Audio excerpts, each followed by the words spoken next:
Hey, what's going on? It's Joey from the Hitting Performance Lab. Alright, Big Nick, let's check this out. So first rep. Now you know what happens usually on the first rep. If the first rep starts off tough, terrible, then you know the rest of the reps you're gonna have a hard time. So here's the deal. So this is right at the bottom. You get ready. I saw you used your finger at the top, so that's good. Anything that you can do, you're making an L with your finger there for those that don't know what he's doing. Thumb at the mid-sternum and the chin resting on the index finger, end of the index finger. So nice strong fingers. You want to keep that head position as you come up and down. You want to keep the head in line with the spine. So it's good that you're starting that. It's kind of patterning the movement. And then even you get down there. So it looks good. Head looks good. And then once we start to lift, and I know you told me that you broke the 45-pound plate mark. So you're 135, good work. Alright, so we have good head posture right here. Okay, looks great. And then look what happens as we start to lift. Watch the head. Head starts to bop, bop, bop. Okay, we're lifting better. We're pushing the ground away better. But we're losing that head link. Let me remove the line. You can see it probably a little bit more clear. So weight's on the ground, head's perfect, and it's just a little bit, right? But this is the most, see that head popping up? Okay, you can see now that we've broken our link here in our spine. Erase that.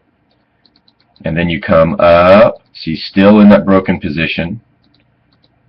Okay, this is a good thing we're starting off light. And then your head will come back to normal, come back to in line at about, let's see, right there. I think maybe it's still slightly back. Yeah, still slightly back. And then we get to the top. Okay, head. So that looks okay. Okay, maybe a little forward. We probably can squeeze those butt cheeks a little tighter to get to the top. The head can probably rest back a little bit. Looks like it's a little bit forward, but it might have to look at your workout this next time and maybe do some shoulder blade pinching stuff just to get your upper back a little bit more tight back there, create some slack in your front side. But let me erase this, and then as we come down, you're going to see that head pop back again, right there, almost at the same point that it started to straighten at the top. When you're coming up, as you came down, that head gets in that same position there, that broken link there. Okay, so you return to the bottom, and then the next rep after this, now your head is still in that bad position. And then as you lift again, it's all cool. It's like, dude, this is great position right here with my head. I'm just gonna stay here, just gonna chill, hang out.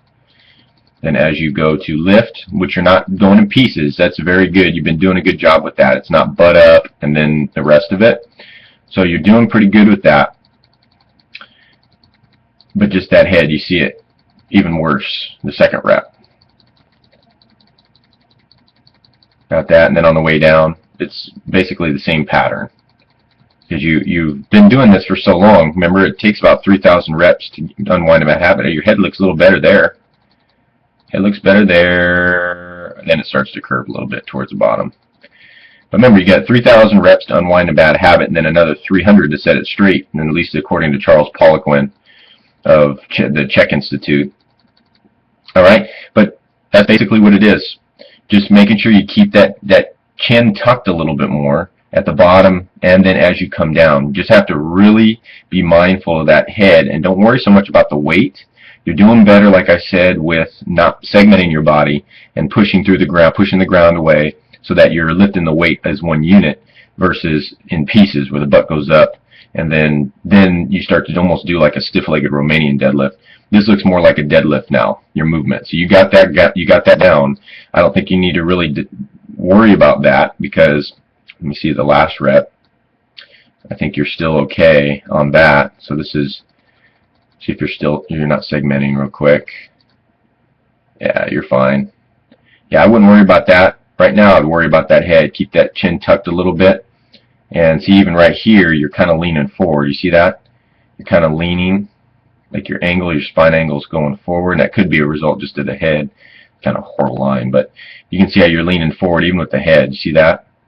And then what it'll cause is your body's trying to counterbalance, so you'll push the head back to counterbalance this weight and everything and how your body is in equilibrium. So you want to make sure you fix that head, and that head will probably help fix everything else. But at the top of this deadlift, you got to squeeze your butt cheeks as hard as you can. Keep them tight.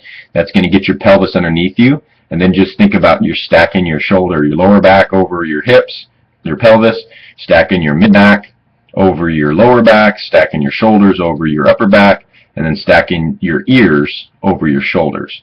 So we want to have a little bit more of an upright position like this. Okay, not leaning back, not arching your back, but just straight up. Got me? All right, Pick, if you got any questions, let me know, but looking better. Keep up the good work.